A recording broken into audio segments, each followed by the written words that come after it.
자, 여러분 안녕하세요. 메타리더십 양지원 원장입니다.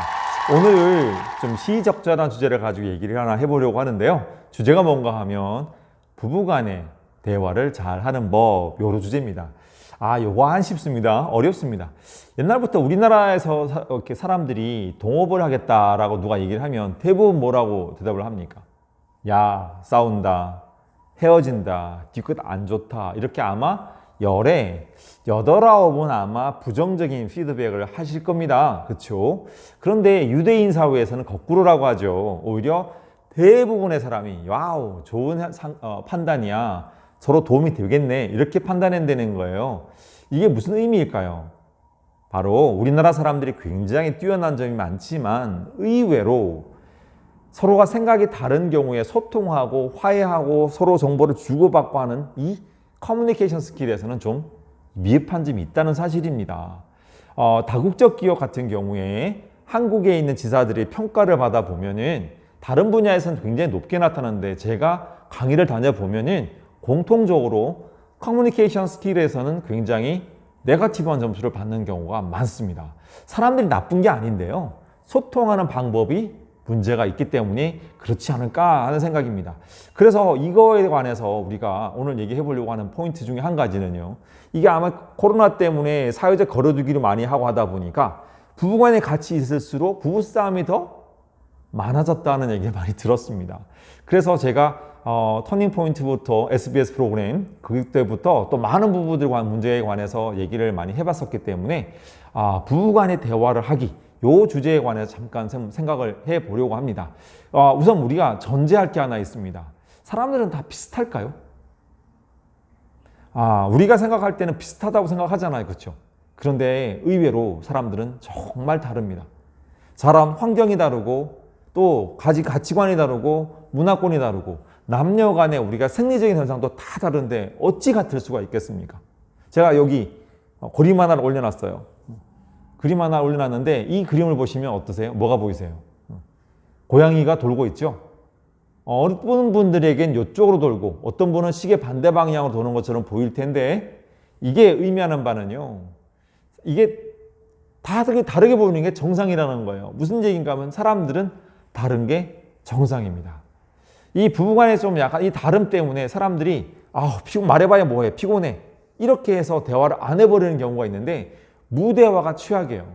대화하셔야 됩니다. 자꾸 말하고 합치고 이해하는 폭을 넓히셔야 돼요.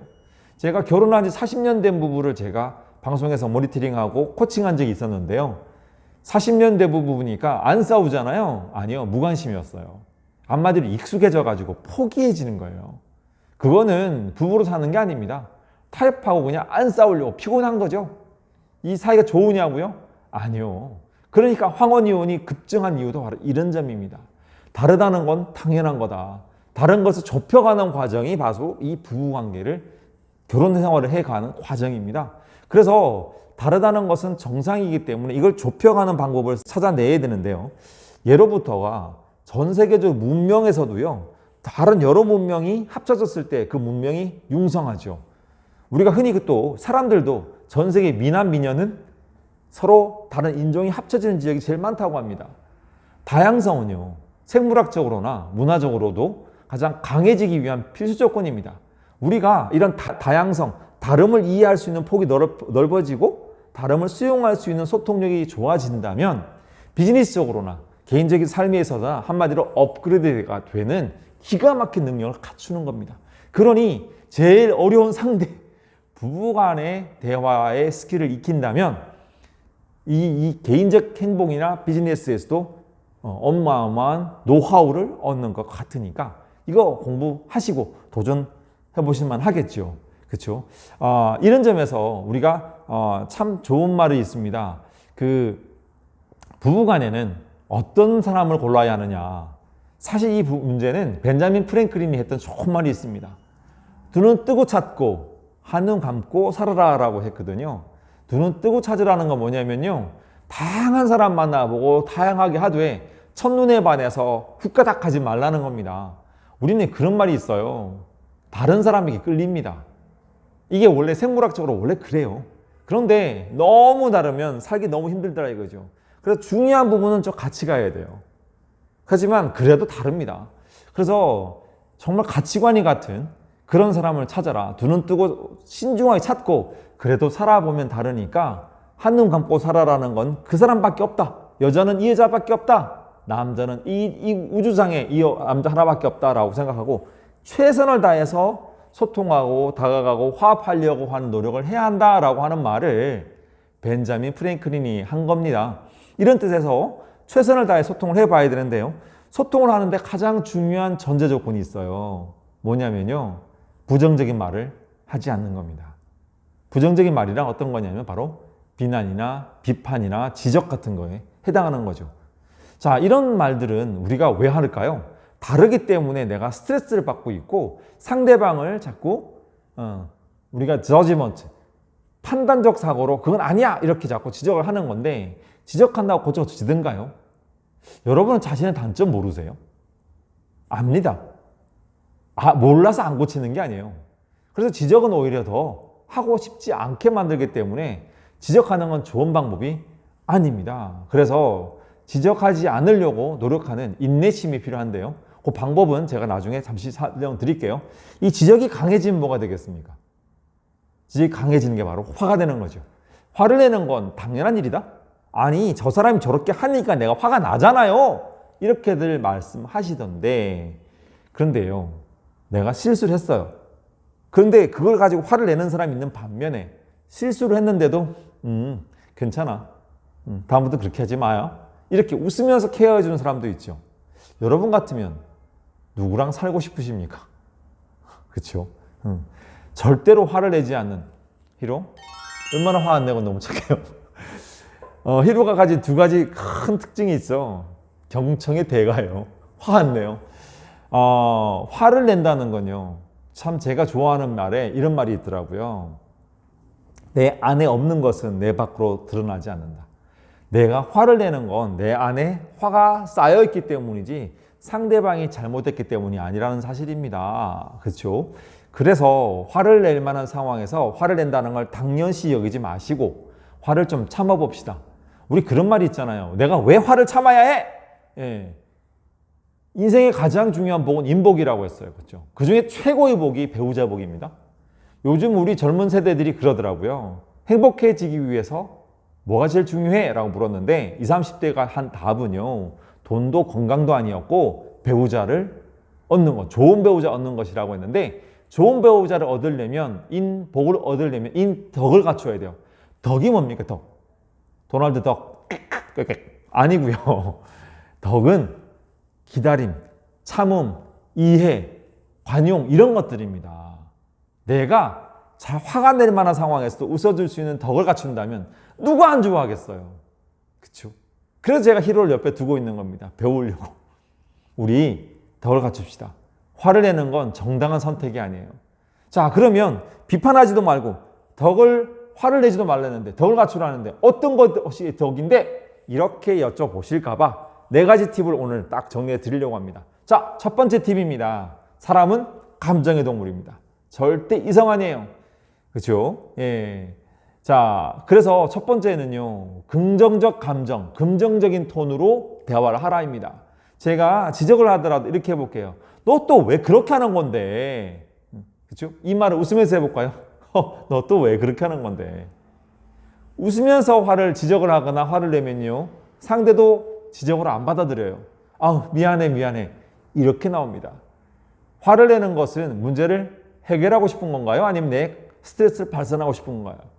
스트레스 발산하면 내가 준 만큼의 스트레스 그 이상이 돌아옵니다. 절대로 마이너스지 플러스가 아니에요. 내가 플러스로 바꿔내 봅시다. 그러면요. 화도 줄어들어요. 미안. 다음에 조심할게. 이렇게 되니까 부부간에는 대화를 안 하는 게 최악이라고 했죠. 긍정적인 대화를 하세요. 여보, 그거 왜 그랬어? 좀 그러지 마. 이렇게 얘기하면 미안. 이게 나오는 게 바로 소통이에요. 그러면 서로 알아가는 거거든요. 긍정적으로 대화하세요. 긍정적으로 지적하세요. 긍정적으로 화를 내보세요. 안 하는 것보다 훨씬 낫습니다. 두 번째입니다. 두 번째요. 우리 자주 쓰는 말 중에 느낌표를 많이 쓰는 말투가 있어요. 하지 마. 그거 안 된다고 했지. 이건 아니잖아. 이렇게 지적 형태의 말투 또는요, 명령 형태의 말투를 많이 쓰는 분이 계세요. 그거 아시죠? 부부간에 제일 싫어하는 거, 지적받는 거, 명령받는 거 참 싫어합니다. 커피 한 잔 부탁해. 이 말하고요. 커피 한 잔 가져와. 이거하고 차이가 얼마나 많아요. 야, 커피. 야, 너는 손이 없냐, 발이 없냐. 이렇게 나온단 말이에요. 그래서 물음표를 많이 씁시다. 커피 마실 거지? 이 말하고 커피 마실래? 이 말이 얼마나 부드러워요. 그래서 물음표를 많이 씁시다. 그렇죠? 여보, 난 이렇게 해주는 게 좋은데 이 생각, 당신 생각은 어때? 이런 말투 얼마나 좋습니까? 소통을 잘하는 사람하고 사는 게 진짜 행복한 거거든요. 그 중에 하나가 물음표를 많이 쓰라 하는 것입니다. 세 번째 팁입니다. you란 표현보다 I란 표현을 많이 쓰라 하는 말이 있는데요. 당신은 항상 그래. 당신은 항상 이렇잖아. 이렇게 you란 말을 쓰면서 지적하는 말을 좀 줄이고, 어떻게? 나는 여보, 당신 난 이럴 때 난 좀 기분이 안 좋거든. 이렇게 자신의 정보를 많이 좀 들려주라는 겁니다. 이거 안 해주고 말해봐야 피곤하니까 그렇게 하시면 안 되고요. 표현하셔야 되는데 절대 이럴 때 이걸 지적이나 화를 낸다고 생각하시면 안 돼요. 나는 이럴 때 이렇게 생각이 돼. 이렇게 하면 갑자기 버럭 화를 내시는 분이 꽤 계셔요. 우리는 함께 오랫동안 만났지만 모르는 것이 많아 라는 전제를 하시고, 나는 이럴 때 이래 라고 말할 때 그랬어? 라고 땡큐 라고 말을 꼭 하셔야 됩니다. 몰랐어. 미안해. 이렇게 하셔야 되는데, 그래서 제가 마지막 팁이 뭐냐면 부부간의 진짜 팁, 중요한 팁이 바로 SAT입니다. 가트만 그룹에서도 좋은 소통에 SAT를 쓰라 하는 말을 했는데, SAT? 미국 수학능력 평가시험 아니고요. Sorry and Thank you의 약자예요. 부부간에 제일 중요한 대화가 sorry입니다. 미안해. 제일 부부간에 안 좋은 게 바로 자존심인데요. 정말 부부간의 자존심은 독이에요. 필요 없어요. 자존심을 내려놓을수록, 우리가 한 팀이라는 의식이 강할수록 공동 자존심이 중요하지, 둘 중에 누구의 자존심은 정말, 이건 부부간 게임은 제로섬 게임이 아닙니다. 이기면 같이 이기고 지면 같이 지는 거예요. 그래서 미안해란 말을 잘 씁시다. 내가 실수했어? 미안해. 이 말을 하게 되면 정말 결합이, 신뢰가 생겨요. 제가 정말 존경하는 분 중에 우리 울산 메타의 초대 회장 하신 신동일 회장이 계십니다. 이분은 참 이 좋은 부부관계를 잘 만들어가기 위한 노력을 많이 하셨는데, 그들끼리 뭔가 사이가 안 좋을 때 딱 쓰는 세 가지 코드가 있어요. 우선 한쪽이 화를 내거나 기분이 안 좋았다 그럴 때 반드시 이쪽에서 미안해요 말을 하게 한 코드를 정해놨다는 거예요. 그러면 그 말을 들은 쪽이 괜찮아요, 고마워요, 이렇게 괜찮아요, 고마워요를 꼭 해준다는 겁니다. 그러면 다시 이쪽에서 사랑해요, 이렇게 해서 화합하게 하는 코드를 정해놨는데, 우리 이런 거 한번 해보면 어때요? 미안해, 참 좋은 말이에요. 잘못한 행동 때문에 화를 내는 게 아니고요, 기분 나쁜 게 아니라 잘못했음에도 불구하고 사과하지 않을 때 사람들은 화가 납니다. 그래서 부부간의 자존심 날려버리세요. 그리고 어떻게? 미안해, sorry 한마디 합시다. 그러면요, 괜찮아, 고마워, 이렇게 해주면 얼마나 멋집니까? 그렇죠? 그리고 이 고마워란 말, 밥 먹을 때나 감사해요, 고마워요 아껴서 금돼지 똥 안 돼요. 그렇죠? 많이 합시다. 자, 마지막으로 제가 워렌 베이스 말 기억하십니까? 소중한 사람에게 정중함을 표하는 것, 그게 지혜롭다고 했어요. 그렇죠? 이 데일 카니기가 쓴 이 세계적인 명저서죠. How to Win Friends and Influence People. 이 책에서도 보면 인간관계론 책인데, 데일 카니기가 말했던 첫 번째 팁 아시죠? 비난, 비판, 불평하지 마라. 부정적인 말 하지 마라 1번이었어요. 이 빌 파셀스가 쓴 1300여 기업을 조사해보고 탁월한 리더들을 만들어냈던 Good to Great라는 책인데요. 이 책에서 탁월한 리더의 공통점은 소통이었어요. 강한 성격 소유자가 아니라 부드러운 소통의 소유자였습니다. 제가 오늘 드린 말씀은요, 부부관계에서 대화를 잘할 수 있는 능력을 갖출 수 있다면 바로 비즈니스에서도, 사회생활에서도, 인생에서도 승자가 될 수 있다는 겁니다. 제일 어려운 필살의 비기를 부부끼리 연습해 보는 거 어때요? 우리처럼 싸우지 말고 긍정적 소통 해보시기 바랍니다. 괜찮죠?